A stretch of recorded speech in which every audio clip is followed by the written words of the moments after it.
Thank you and welcome to the show this morning.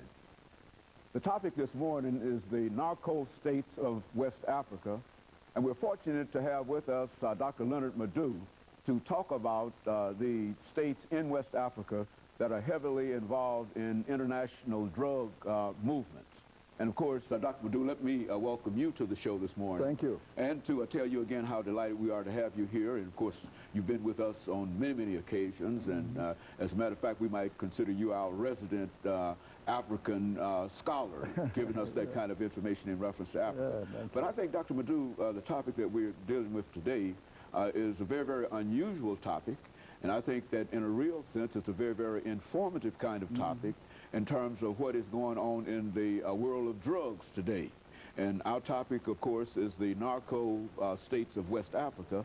And let's have you start, Dr. LMadu1, by giving us sort of an overview in reference to these states in West Africa that you consider to be narco states and how they became narco states. Thank you, Dr. Henry. It's always a pleasure to be here, to discuss some current issues, concerning the African continent. As you know, this terminology was not coined by me or anybody else. In fact, the United Nations designated Guinea-Bissau as the first narco state, because of the incidences of drug transshipments in the country, and also because of the institutional support that the drug cartels seem to be getting from the government. First of all, somebody will ask, where is Guinea-Bissau? Of course, Guinea-Bissau is on the west coast of Africa, formerly a Portuguese colony. In Portugal had about 3 important colonies in Africa that became independent in the 1970s: Angola, Mozambique, and Guinea-Bissau. And of the 3, really, the Guinea-Bissau liberation movement was one of the most powerful, under the legendary Amilcar Cabral, who was assassinated, in Conakry by the Portuguese. After his assassination, the Portuguese granted independence to Guinea-Bissau in 1974.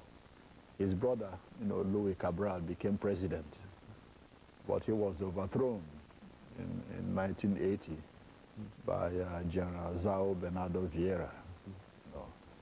Since 1980, it has been downhill, for Guinea-Bissau.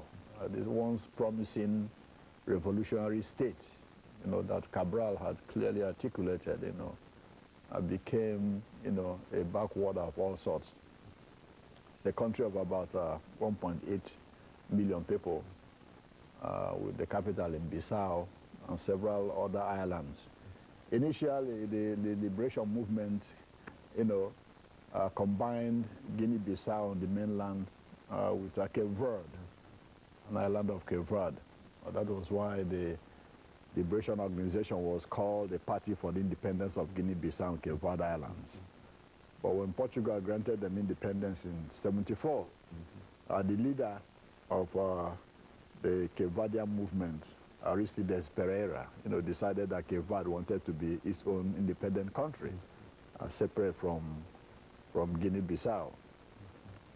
So like I articulated before, from 1980, when General Vieira took over, that country has been very, very, very unstable, very unstable. In 1998, there was a civil war, that lasted several months. General Vieira had dismissed the army commander at that time, General Ansumane Mane, who refused to go. Refused to go, and then, rallied his own soldiers to fight back, So there was a bloody civil war, which ended when the Portuguese government decided to intervene and granted asylum to General Vieira to come to Lisbon and stay, for a while. And since there have been about 3 or 4 different governments, but in 2005, General Vieira came back again and ran for election, and won, the election. But then things weren't okay, since 2005. The army commander, General Dr. Badu, let us interrupt right here for our first commercial break, which will allow us, when we come back, to pick up at this exact spot and to go on into develop this issue in reference to this huge drug cartel that's being developed in West Africa. And of course, we'll be back with our audience following this very, very short commercial break.